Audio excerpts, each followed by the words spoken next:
On vous souhaite la bienvenue à ericlatour.com. Jonathan Scarfo, le fondateur de Mon Vendeur Personnel, une application particulière, il sera le représentant de la Montérégie à la Coupe des startups au mois de décembre. On le reçoit dans quelques instants. Mais d'abord, lui, il est le nouveau directeur du service de police de Saint-Jean-sur-Richelieu, Stéphane Bélanger.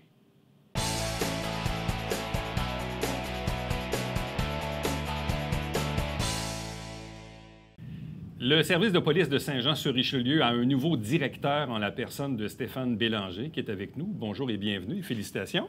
Merci, il me fait plaisir d'être ici. Vous prenez la relève d'André Fortier qu'on a reçu la semaine dernière où l'heure de la retraite a sonné. Donc, on est donc dans la transition. Là, vous êtes officiellement en poste. Vous avez même reçu vos habits. Exactement. En fait, on a eu une période de transition de 2 semaines pour laquelle on a travaillé ensemble et pour le transfert d'informations et de dossiers. Et depuis hier, officiellement, je suis maintenant seul, prête à occuper la fonction de directeur. Bon, expliquez-nous un peu d'où vous venez. On comprend que vous venez du SPVM, un peu comme André Fortier, un peu comme Serge Boulris, qui était un natif et résident de Saint-Jean, mais qui a fait sa carrière au SPVM.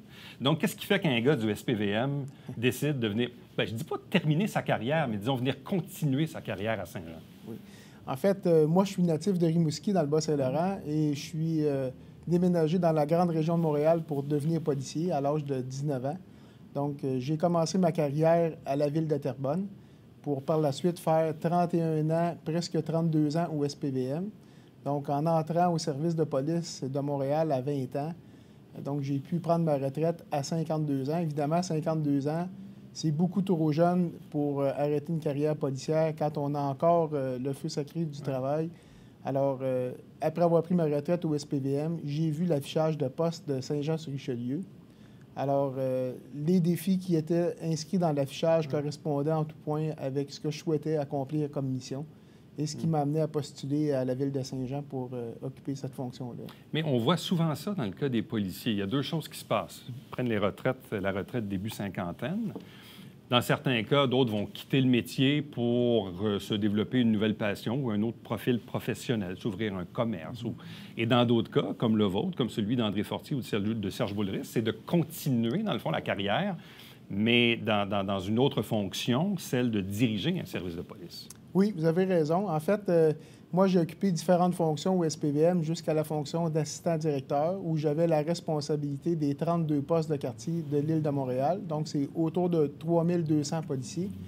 Et je crois que rendu à ce niveau-là, à un certain moment, tu veux être directeur de ton propre service. Alors, lorsque j'ai pris ma retraite, il me semblait que ma carrière était inachevée. Okay. Et dès le moment où j'ai vu l'ouverture pour pouvoir postuler au poste de directeur à Saint-Jean, bien évidemment, ça représentait un défi de taille pour moi. Et c'est comme une carrière, c'est un but de carrière qu'on veut atteindre quand on est un cadre de haut niveau. Parlez-nous un peu des faits saillants de votre carrière au SPVM. On comprend que vous avez terminé comme assistant directeur, mais votre cheminement, bon, on comprend que vous avez dû commencer comme tout le monde à l'autopatrouille, mais qu'est-ce qui fait que vous avez grandi dans l'organisation? Oui, j'ai occupé la fonction de patrouilleur pendant 9 ans. Par la suite, je suis devenu superviseur, où est-ce que souvent on commence comme superviseur dans un endroit moins occupé. J'étais dans le secteur d'Annecy. Et par la suite, je me suis dirigé au centre-ville, où j'ai été superviseur dans le Ville-Marie, qui est Saint-Laurent, Sainte-Catherine, et tout le secteur occupé avec le nightlife. J'ai été superviseur pendant 4 ans à cet endroit-là. Lorsque j'ai été superviseur, ça m'a permis d'acquérir de l'expérience pour devenir cadre par la suite. Et j'ai occupé la fonction de commandant en 2005 dans Villeray. Okay. Donc, c'est toujours le même principe. Hein? On apprend nos classes dans un poste de petite envergure. Et par la suite, je me suis dirigé sur le plateau Mont-Royal, où j'ai été commandant et inspecteur pendant une période de 5 ans. Donc, plateau Mont-Royal avec de multiples problématiques, tant sociales que criminelles. Alors, j'ai pu développer différentes affinités avec la criminalité et développer différents projets. Donc, ça m'a amené par la suite à devenir inspecteur à la division de sécurité routière, où j'avais le mandat de la responsabilité des chantiers de construction, tout le volet commercialisation des policiers lors de chantiers. Également, la patrouille nautique, les policiers à moto, les policiers de la cavalerie, donc toutes les unités spécialisées. Le groupe tactique d'intervention, le groupe d'intervention.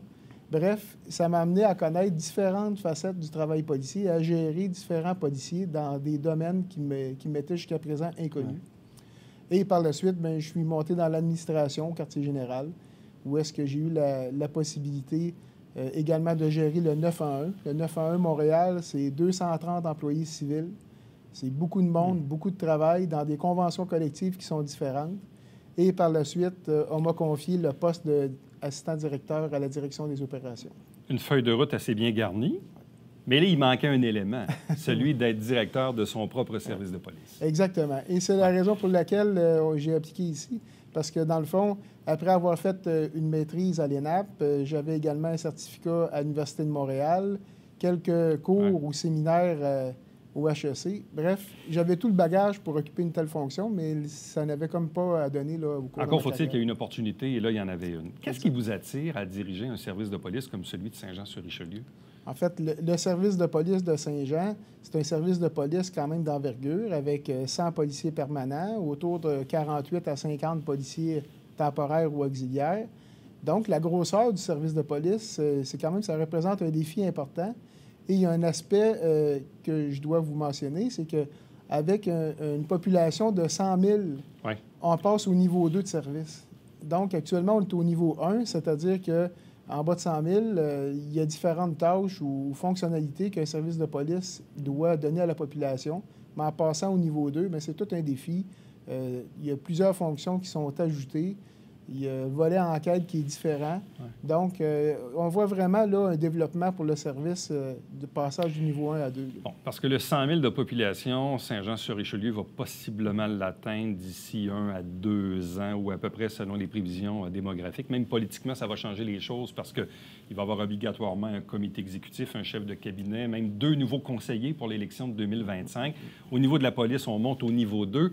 Pour un service de police, dans le fond, qu'est-ce qui est différent entre le niveau 1 et le niveau 2? 2-3 affaires qui sont vraiment différentes, là. Oui, en fait, c'est des unités de soutien. Par exemple, il y a différentes fonctionnalités d'enquête que maintenant, on va devoir donner comme service. Exemple, l'agent reconstitutionniste en scène de collision. Okay. Également, un enquêteur au service des incendies. Donc, il y a différentes fonctions comme ça. Au niveau du contrôle de foule aussi, ça vient changer un peu là, notre responsabilité ainsi que l'équipement et la formation. Vraiment, c'est un service à la population qui était desservi dans le niveau 1 par la Sûreté du Québec. Mais en passage au niveau 2, bien, on accroît nos responsabilités, on forme davantage nos policiers dans certains domaines spécifiques là, au niveau des enquêtes. Mais ça change quand même la donne. Mais à la limite, le citoyen est un peu gagnant. Je ne dis pas que la SQ ne fait pas du mauvais travail. Je dis juste que là, que le service de police local soit capable d'assumer en su ces fonctions-là ou ces responsabilités-là, c'est bon pour la ville? Oui. Bien, en fait, on a toujours un excellent service aussi de la Sûreté du Québec, mais en fait, quand le niveau de service est augmenté par la population, ce sont des responsabilités accrues. Et oui, le citoyen est toujours mieux servi par sa police de proximité. Hein? On connaît la police communautaire. Donc, je pense que c'est très positif pour la ville de Saint-Jean. Bon. Parlant de police communautaire, c'est quoi votre vision de la police de demain? Je vois un peu votre collègue Fadi à Longueuil là, qui va quand même dans une direction assez courageuse. Vous avez du SPVM, vous débarquez dans une nouvelle ville, un nouveau service que vous allez devoir, évidemment, vous acclimater. Mais votre vision de la police de l'avenir, c'est quoi? En fait, c'est une police de proximité. Hein? On peut l'appeler de différentes façons, police communautaire, police de proximité. Mais je pense qu'il y a un élément commun, c'est de s'assurer que la police soit près des citoyens puis accessible aux citoyens. Vous savez, traditionnellement, Montréal connaît ses problèmes sociaux, l'itinérance, les jeunes de la rue, mais vous savez que maintenant, on peut facilement mentionner que c'est pas juste Montréal. Hein? Il y en a de l'itinérance maintenant. Exactement. Il n'y en avait pas avant, mais il y en a maintenant à Saint-Jean. C'est nouveau. Exactement. Et c'est vers ça que je veux vous amener, c'est qu'ici aussi, on a certaines problématiques sociales. Alors, on demande aux policiers de travailler à proximité avec les organismes communautaires, d'être présents, d'aller rencontrer les gens sur la rue.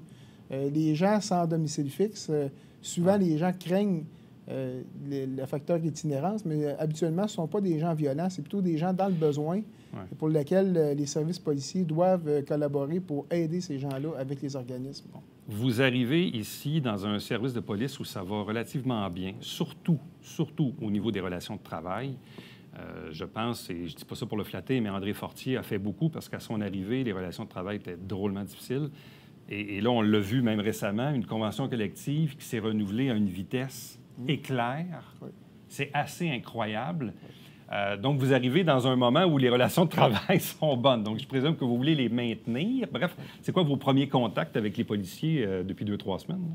En fait, je vais rencontrer les équipes parce que dernièrement, M. Fortier est encore en fonction jusqu'à dimanche.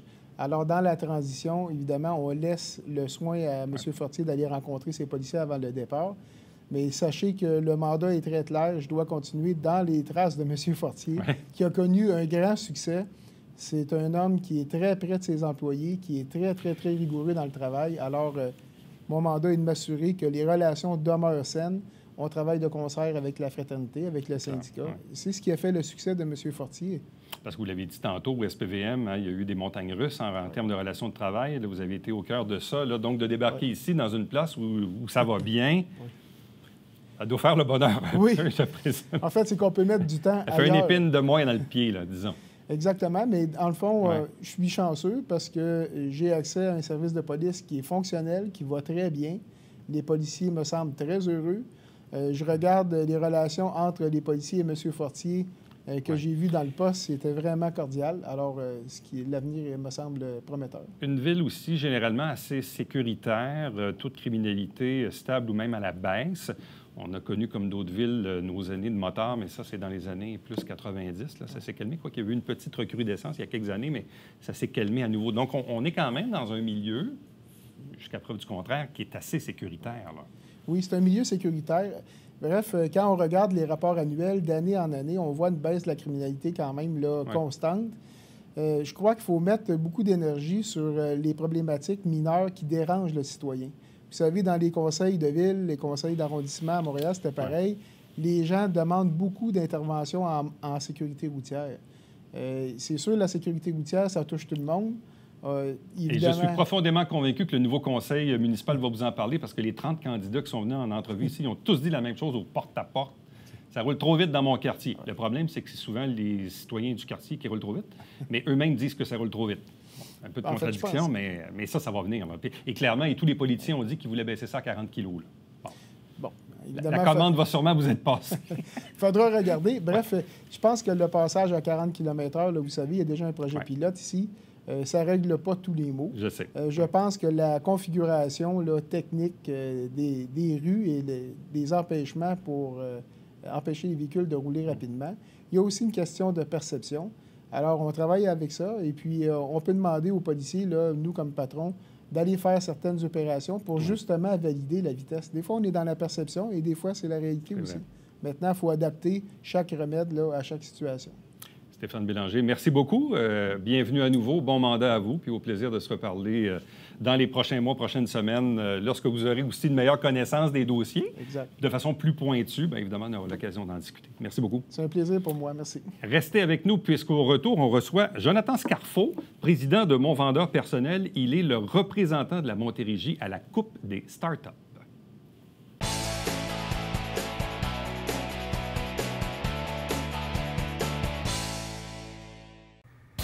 Salut, ici Alexandre Baudouin. Et François Trépanier. Hey, François, nouvelle mairesse à Saint-Jean-sur-Richelieu. Absolument. Salutations à Mme Bouchard. Mais cette semaine, on parle de football avec le coach des Géants de Saint-Jean-sur-Richelieu, Jean-Philippe Bégin.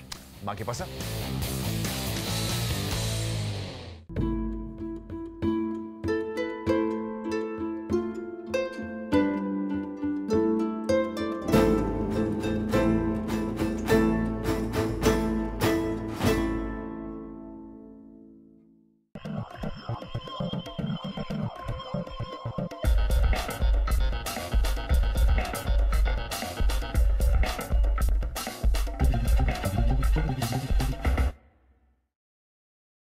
Mesdames et messieurs, bon matin et bienvenue à votre télébingo sur les ondes de télévision du Haut-Richelieu. Vous aimeriez jouer au bingo dans le confort de votre foyer? C'est possible. Tous les dimanches matins, 9h30, à la télévision du Haut-Richelieu, maintenant en haute définition au 609. Pour vous procurer les livrets du télébingo, c'est facile. Consultez la liste de nos 30 dépositaires au www.tvhr9.com.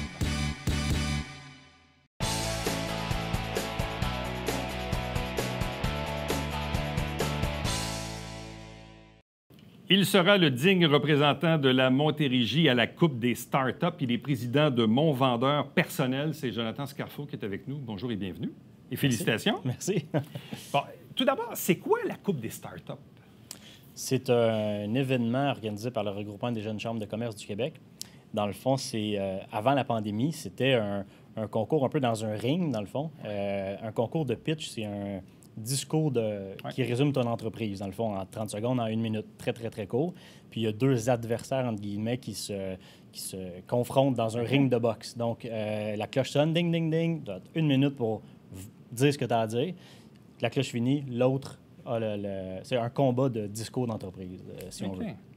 On l'a organisé à travers tout le Québec pour promouvoir les entreprises, les jeunes entreprises en croissance à travers le Québec. Il y a des prix rattachés à ça. Mais le monde des startups, évidemment, ça te colle un peu à la peau parce que toi-même, tu as été un des organisateurs de l'événement qui s'est tenu au Cégep là, dans les 2-3 dernières années, je pense. Oui.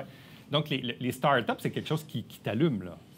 Oui, oui. De mon implication avec la jeunesse, c'est sûr, mais et en tant que président de la jeunesse, que j'ai dû quitter un petit peu avant la fin de mon mandat parce que j'ai parti moi-même mon entreprise, puis ça a commencé à décoller, justement. Donc, cet environnement-là, c'était toujours mon rêve, mais aussi, il y a tellement de talent, il y a tellement de relève entrepreneuriale au Québec que j'aime beaucoup m'impliquer là-dedans aussi. Mais c'est intéressant aussi, puis pour avoir participé à votre dernier événement au Cégep, là, je me rappelle plus trop des dates avec la pandémie. Il y a comme un espace-temps maintenant qu'on perd. Oui, le dernier a eu lieu avant la pandémie. C'est ça, c'était avant la pandémie. Octobre. Puis, je trouvais ça super intéressant de rencontrer des gens qui ont des histoires de vie, puis souvent qui ont fait d'autres choses dans leur vie, puis qui, là, décident de se lancer en affaires. Ils ont une idée, ils ont une page blanche, puis il faut commencer. Tu sais, c'est ça, là, on part de zéro puis une barre. On part avec une bonne idée.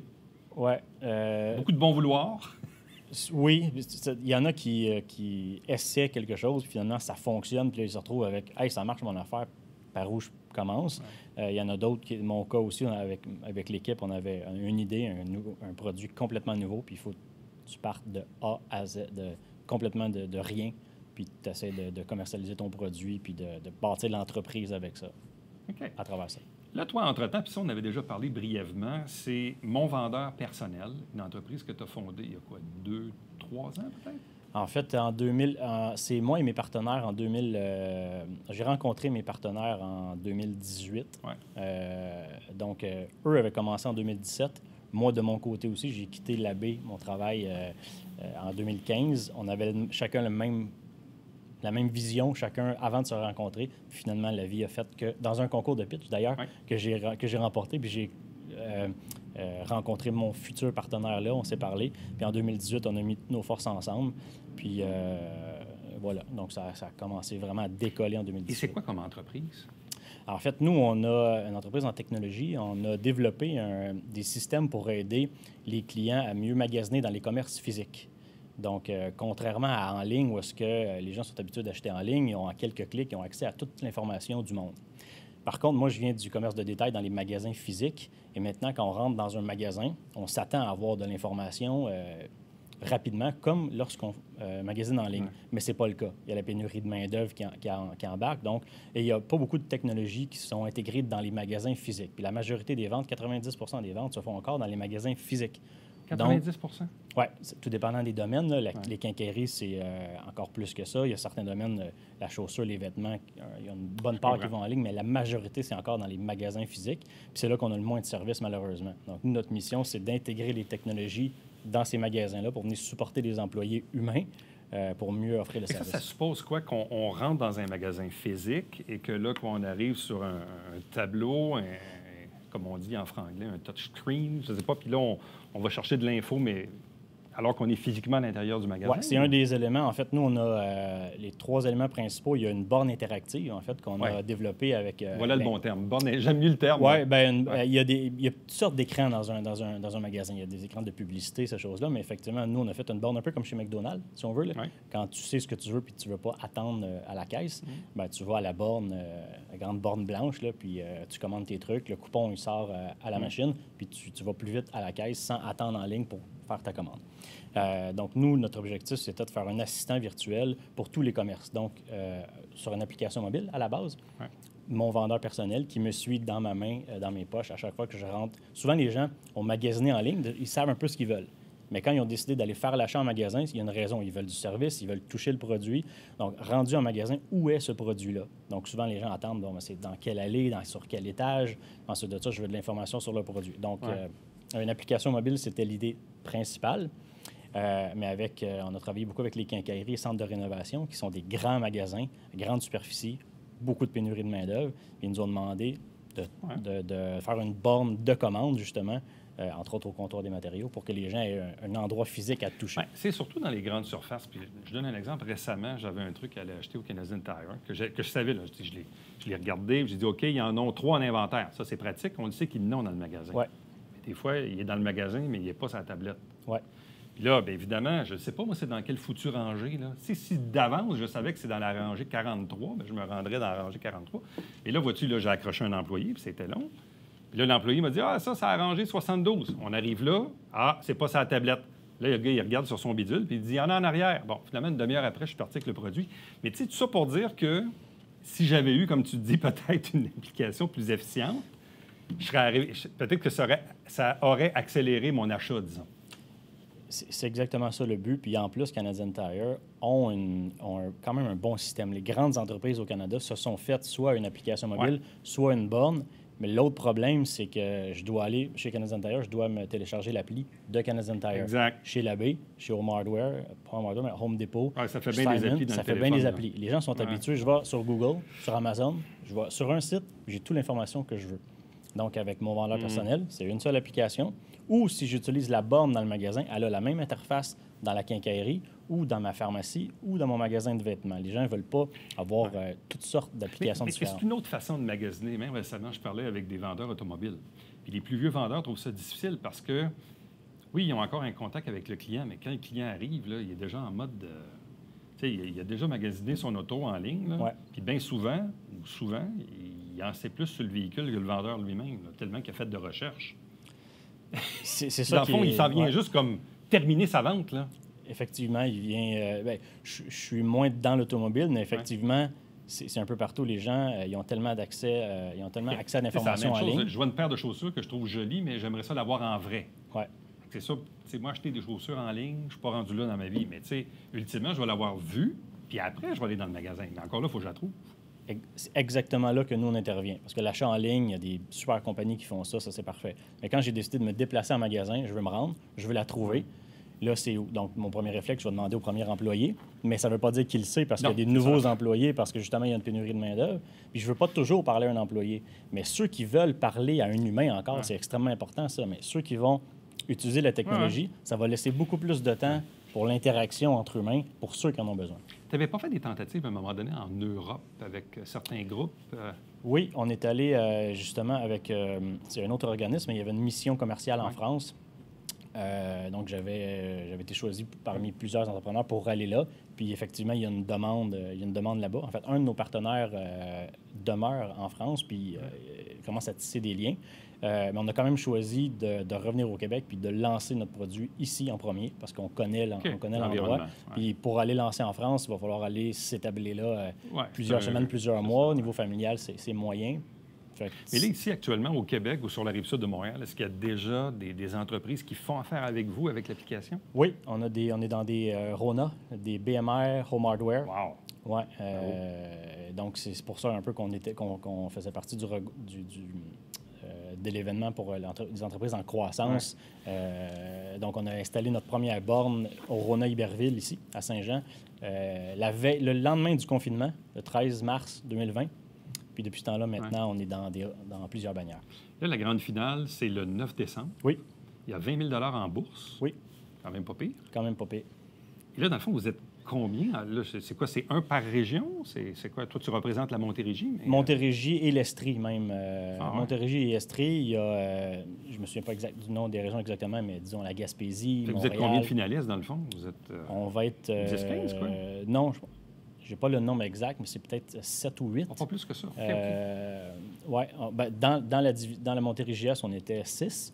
Par région, il y avait 6-7 entreprises, 8 jusqu'à 8 entreprises.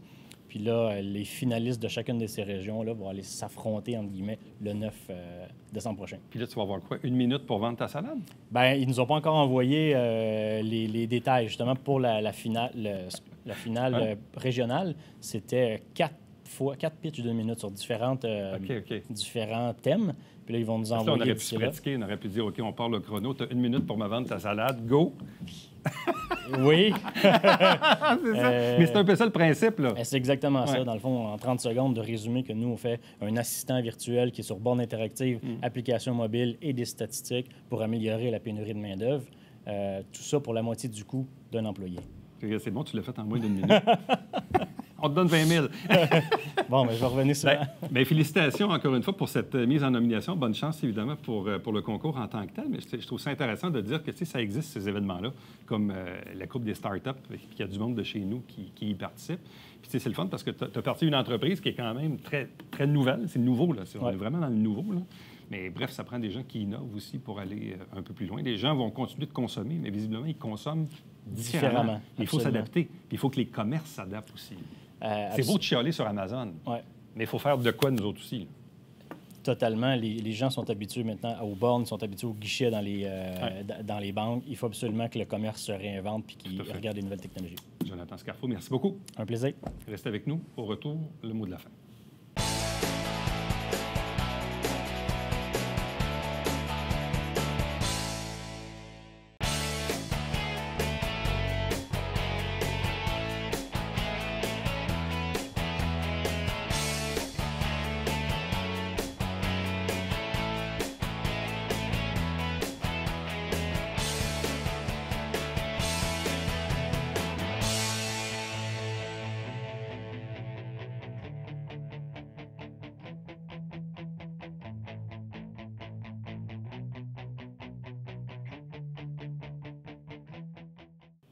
Manon Marchand, Joanne Sené, ce sont des artistes qui exposent en ce moment et pour les prochaines semaines au domaine Trinity à Iberville. C'est un bel endroit pour aller faire un tour. Évidemment, 12 mois par année, au changement de saison, il y a des changements de couleurs, de décoration, mais il y a souvent des expositions aussi. C'est un beau lieu à se rappeler pour aller faire un tour. Domaine Trinity à Iberville, nouvelle exposition.